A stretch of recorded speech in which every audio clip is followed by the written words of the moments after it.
Lapisan atmosfer yang pertama yaitu troposfer. Troposfer adalah tempat terjadinya cuaca dan iklim, termasuk hujan, angin, dan awan.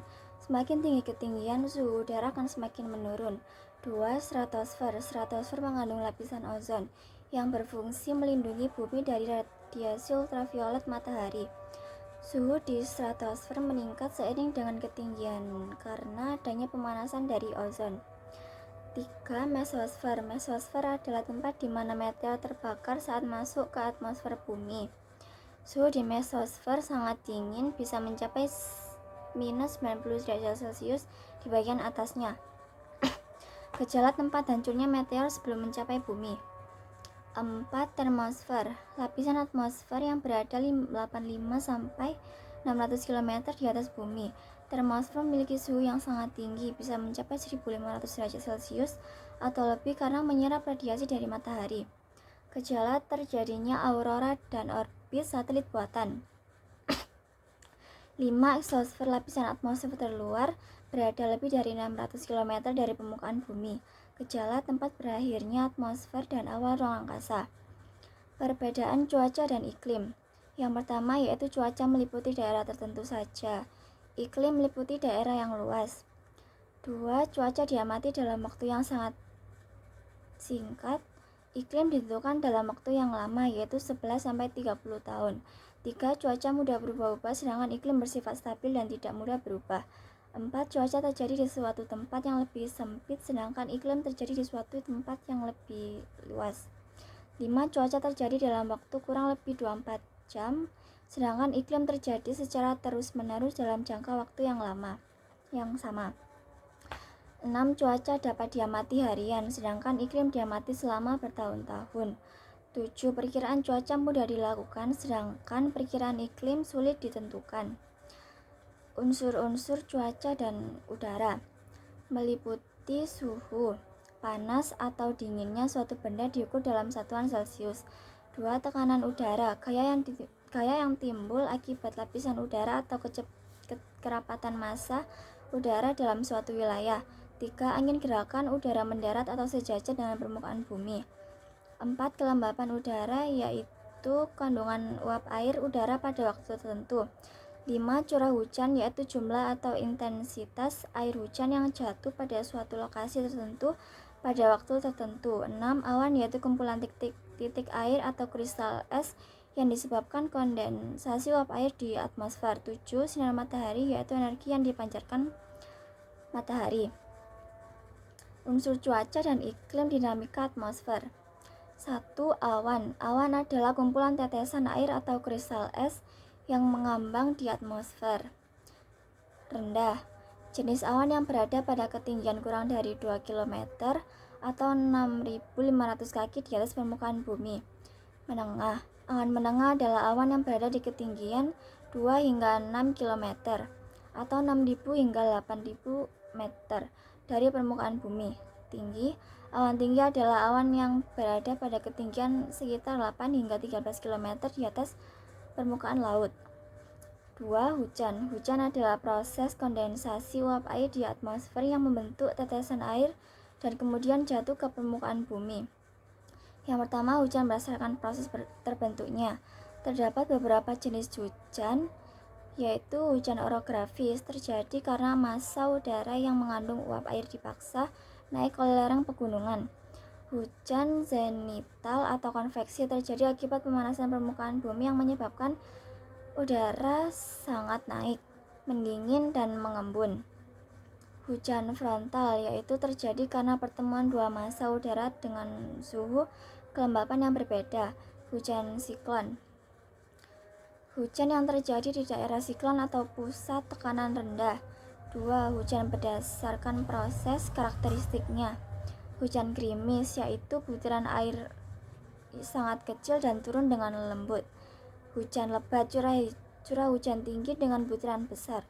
Hujan es, air hujan membeku sebelum mencapai tanah.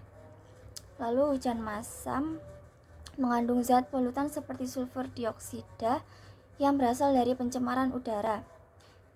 Iklim menurut berbagai tokoh. Yang pertama, iklim matahari. Iklim matahari diklasifikasikan berdasarkan posisi geografis suatu wilayah terhadap matahari, yaitu garis khatulistiwa dan garis lintang. Jenis iklim matahari meliputi iklim tropis.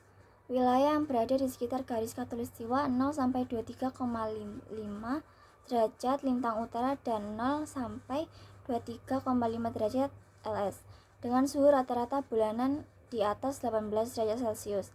Iklim subtropis, wilayah yang berada di sekitar garis lintang 23,5 derajat LU dan 23,5 derajat LS. Iklim sedang, wilayah di antara garis lintang 40 sampai 60 derajat LU dan LS. Iklim dingin, wilayah di atas 60 derajat LU dan LS. 2. Iklim Köppen. Klasifikasi iklim Köppen membagi iklim menjadi 5 kelompok utama berdasarkan pola curah hujan dan suhu musiman. Yang pertama, tropis, suhu rata-rata bulanan tertinggi di atas 18 derajat Celcius. 2. Kering, suhu rata-rata bulanan terdingin di bawah 18 derajat Celcius. 3. Sedang, suhu rata-rata bulanan terdingin di bawah 18 derajat Celcius, tapi tidak pernah turun di bawah 0 derajat Celcius. 4. Kontinental, suhu rata-rata bulanan terdingin di bawah 0 derajat Celcius. Lalu kutub, suhu rata-rata bulanan terdingin di bawah 0 derajat Celcius. 5. Iklim Smith-Ferguson. Klasifikasi ini menggunakan metode perhitungan rata-rata jumlah bulan basah dan bulan kering dalam setahun untuk menentukan tipe iklim. Bulan basah didefinisikan sebagai bulan dengan curah hujan lebih dari 100 mm, bulan kering kurang dari 60 mm, dan bulan lembab antara 60 sampai 100 mm. Iklim Junghun. Junghun mengklasifikasikan iklim berdasarkan ketinggian wilayah dengan 4 zona utama. Yang pertama yaitu zona panas 0 sampai 700 meter, cocok untuk tanaman seperti jagung, kopi, karet dan sejenisnya. 2. Zona sedang 700 sampai 1500 meter, cocok untuk tanaman seperti teh. 3. Zona sejuk 1500 sampai 2500 meter, cocok untuk tanaman seperti pinus. 4. Zona dingin di atas 2500 meter, ditandai dengan banyak tumbuhan lumut. 5. Iklim Oldeman, yaitu klasifikasi iklim yang menggunakan curah hujan dan basah, curah hujan lebih dari 200 mm, bulan lembab curah hujan 100 sampai 200 mm, bulan kering curah hujan kurang dari 100 mm. Jenis angin. Yang pertama yaitu angin tetap. Angin tetap adalah angin yang bertiup sepanjang tahun dengan arah yang relatif karena dipengaruhi oleh perbedaan tekanan udara global. Contoh angin tetap yaitu angin Passat bertiup dari daerah subtropis menuju ekuator, sangat penting bagi pelayaran. Lalu angin barisan barat bertiup dari daerah subtropis ke kutub, terjadi di belahan bumi utara dan selatan. Lalu angin timur kutub bertiup dari daerah kutub menuju lintang sedang. Lalu yang 2, angin tidak tetap.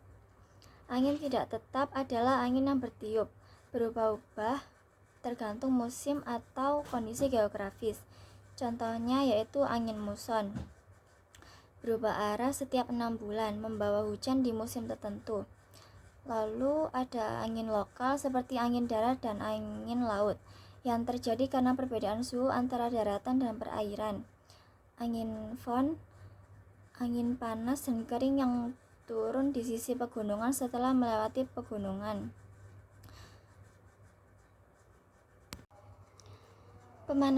Proses pemanasan global. Yang pertama yaitu radiasi matahari masuk ke atmosfer.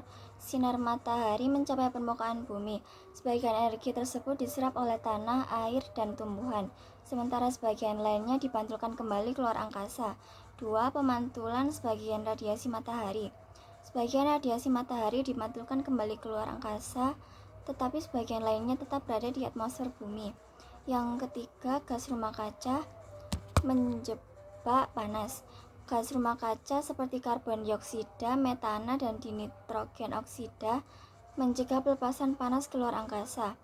Akibatnya panas tetap berada di atmosfer dan menyebabkan peningkatan suhu bumi. Yang keempat, penyebab peningkatan gas rumah kaca. Beberapa aktivitas manusia yang berkontribusi pada peningkatan gas rumah kaca. pembakaran hutan, peningkatan emisi karbon dioksida, penggunaan pupuk kimia, melepaskan dinitrogen oksida ke atmosfer. Kotoran sapi menghasilkan gas metana yang memiliki efek pemanasan lebih besar dibandingkan CO2. Penguraian sisa tanaman juga melepaskan karbon dioksida. Absorpsi CO2 oleh hutan. Hutan yang rimbun berfungsi sebagai penyerap karbon dioksida dari udara, membantu mengurangi jumlah gas rumah kaca yang ada di atmosfer. Dampak pemanasan global. Dampak pemanasan global yang diakibatkan oleh peningkatan gas rumah kaca menyebabkan perubahan iklim ekstrim, termasuk mencairnya es kutub yang meningkatkan permukaan air laut. Perubahan pola cuaca menyebabkan hujan tidak menentu dan kekeringan berkepanjangan. Badai yang lebih kuat akibat peningkatan energi dalam atmosfer. Gangguan ekosistem membuat beberapa spesies kesulitan beradaptasi dengan lingkungan yang berubah. Upaya mengatasi pemanasan global. Beberapa langkah yang dapat dilakukan untuk mengurangi dampak pemanasan global yaitu mengurangi pembakaran hutan dan meningkatkan reforestasi. Beralih ke energi terbarukan seperti tenaga surya dan angin. Mengurangi penggunaan pupuk kimia yang berlebihan. Mengontrol emisi dari sektor industri dan transportasi.